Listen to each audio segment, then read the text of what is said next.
Hello everybody, it's me, it's ETME. What am I doing? I'm doing the intro to Exotic NTG. He's going to be doing a giveaway here real soon. I donated some cards over there for our little collaboration. And just go ahead and check out his YouTube channel. I'll put a link below for where his channel is going to be at, or where it is at, I should say. And yeah, go check out what his giveaway is going to be. It's a card I sent him, so hopefully you guys go check it out, enter, and get a chance to go win that card. He's a really cool guy, and I like his content. He opens up stuff and just does giveaways all the time. So I've got a special deck here. I did a Shahrazad post a little bit ago on Instagram, and I started a little unexpected thing. I actually just did the same thing I've been doing for a while.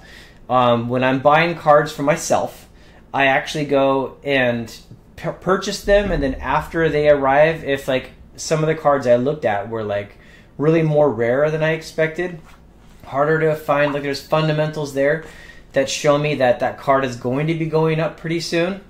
Now, if I was an evil investor wanting to profit off of all of you guys, I would say nothing, and I would go scoop them up as fast as I can, and then either then tell people how rare they are, or say nothing and just wait for the inevitable to happen and then make a bunch of money and sell it and profit. But that's not actually what I do at all. What I actually have been doing for quite a while is I've gotten the play sets that I need just for me, for my decks, not for investment, and then I put a post up on my Instagram feed and say, hey, just so you guys are aware, there's some cards. These ones specifically are going to go up. Well, I did that just a bit ago for Shahrazad, however you say it. And where did those cards go? So I've got a couple. Oh, there they are. I've got my play set, and this was like a tiny deviation from what I normally do. I've got my play set in here for a deck that I'm working on and I'm excited about, and it's fun, and I'm developing. I haven't seen anything else anywhere like it yet, and I've been looking, but anyways, we'll see how that goes. But I have this time 2 extras, and so I'm telling you guys this straight up because I want full disclosure, because when I put my Instagram post up, I got accused of being one of those evil investors that's like pumping and dumping and stuff like that.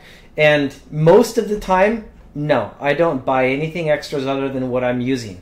This time, I did buy 2 extras, just these, because what I was planning on doing is like I've spent most of the money that I had allocated for magic cards for a little while, and I'm fairly sure that these ones are going to go up for a bunch of reasons that I listed on my Instagram feed. So I bought the 2 extras to either cover the cost of the ones that I've gotten for these decks for it to play, or more likely, most of the time, just to like sell them back off or trade them into other cards, so it'll go into like other magic cards. And so anyways, my Instagram post like got some heat, and one of the, or sorry, I should say the guy that actually won the old school players ball with the Shahrazad deck called Storytime or something like that, he actually was responding to me. And then some other guys were responding and calling me this evil investor and stuff like that. And at first I was like, whoa, what's all this hate coming from? But then I had to kind of like back up and figure out, where are these guys coming from? Why are they so frustrated and stuff like that? And it turned out that, they had done like a podcast with, and actually like, I know that they weren't very kind to me, but I'd like to return the favor very differently. There's a guy named Brian, I think I'm going to pronounce his name wrong because I've never heard it said. Manalokos, I think is his last name. He's got a podcast that's over on Twitter. He talks about stuff that's all old school related. I checked it out for the first time after like this whole thing like happened to me, and it actually seemed like a pretty cool podcast. And he seemed to be a knowledgeable guy. I saw that he had played a Stasis deck in some other tournaments and stuff like that. So check him out on Twitter. I mean, of course, I'm all about helping out any other old school guys that are doing it, even the ones that aren't so kind to me. But anyways, yeah, go check his channel out. It seemed to be pretty cool. He's on Instagram, but didn't really seem to post an awful lot. And the other guy, Alan West, I think his name was, Is this the nose he was going by? At first he seemed kind of heated on mine for what he believed was me trying to be an evil investor doing buyouts. But he got, we went back and forth a little bit, and the conversation stayed fairly kind, and he seems to just mostly be passionate about Shahrazad, hates finance stuff, and doesn't actually believe that it's actually a very good card. And so I actually disagree with him a little bit on that, but that's, time will tell. Anyways, so this pack and point video that I'm doing, the point I wanted to make is about, I know there's a lot of hate out there that comes for like reserve list and the finance guys and the investors and the ones doing cornering the market and buyout and stuff like that, and of which I'm not one of those. But I got a lot of that heat for people suspecting that I'm one of those people that don't actually know me very well. The point I'd like to kind of mention is I think everybody needs to calm down a little bit about that stuff, because there's a reality that needs to be very clearly understood. The reality is that it's going to happen. These cards going up in value, you've got a situation where you've got a very limited supply that people are very much getting into, right? And the people that are getting into it actually have money to spend on it. And everything that's like old reserve list, usable in decks, they're going to get targeted, right? It's going to happen. And if a card goes out there and wins in a tournament, it's going to get noticed, and people are going to start looking at it. And that's actually, in fact, the exact reason that I did. Like, I was hearing that the Shahrazad decks were placing, and I looked and I found a couple of them that were being played. And there was one posted a while ago, I guess, by Jaco, I think he goes by. Jason Jaco, who does like articles for Eternal Central. And the articles are cool. He does tournament reviews and stuff like that, which, I appreciate the effort the guy puts out there. And he put a cool Shahrazad deck out there years ago. And actually, I'll put the link for that below as well. So anyways, so yeah, the whole thing is just ridiculous. Everybody needs to chill out a little bit. The buyouts are going to happen. You can't stop those. I'm not evangelizing buyouts, but I also understand that they're going to happen. I don't do this like slabbed card investment, turn it over for profit and stuff like that. Pretty much every penny I quote unquote make on Magic goes back into Magic to grow my collection for the purpose of being able to build other decks. And there's that reality that we all have to deal with. Like, these cards are crazy expensive, right? It's just, regardless of me or anything I believe or think or anything, they're expensive. And if you want to be an old schooler and you want to play this format and you want to have real cards, you're either going to just be opening up your wallet, dishing out cash, or you're going to be trying to actually like buy cards, like pick which ones are going to move, grab some of those, and then just like I did here, grab a couple that I think are before they actually go up, and then if they go up, sell those and try to move that into other stuff.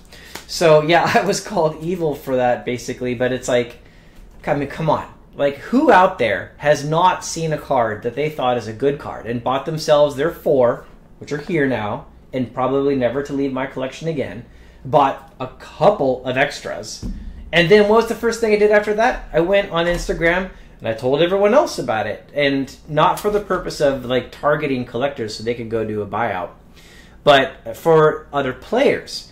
In fact, that was the actual message I said, was like, hey, guys, players, if you're wanting to get your Shahrazads for your decks, just notice they're about to go up. So the point was brought up, and it's a good discussion on, like, is what I'm doing helping the investors and the collectors more than it's helping the sellers, or am I aware of the impact? And of course, there's like some impact there. I mean, a collector could, in fact, watch me. And they could actually say, oh, well, Edwin recommended this, and the last ones he's pointed out did, in fact, go up, and then run in and buy them all out. That's possible. I can't stop that, but my argument has been and continues to be that the collectors and the investors, they're already doing that. They're not looking at buying stuff for building decks and stuff. They're looking for value, and anything that like seems to have value, they're going to go straight for. So these guys are using software tools, they're scanning the databases, they're looking for which things are probably going to move, and that's what they're actually making their moves on. The players are different. The players actually want to buy cards that they think would be fun to play, that would actually be competitive in actual games. And a deck winning with a certain card definitely puts it into that realm of could be playable. And if the card looks like fun, well, players are going to go for that. So it's kind of there's no easy way to solve it. Here's my belief. If you sit back and say nothing, then the investors are already investing. They buy as they get liquidity, right? And if you let the players sit back and keep playing their decks and not let them know which things, like if people ever had a plan of playing Shahrazad, but then they didn't go buy them, you give that another year, couple years, well, the collectors are going to go buy them all, right? So I'm the guy trying to sit at the front, who's also a player, trying to note it for other players so they can actually go buy them. But all that being said, it kind of doesn't really completely matter, because these are old, super rare, reserved list cards, most of them. They're in high demand.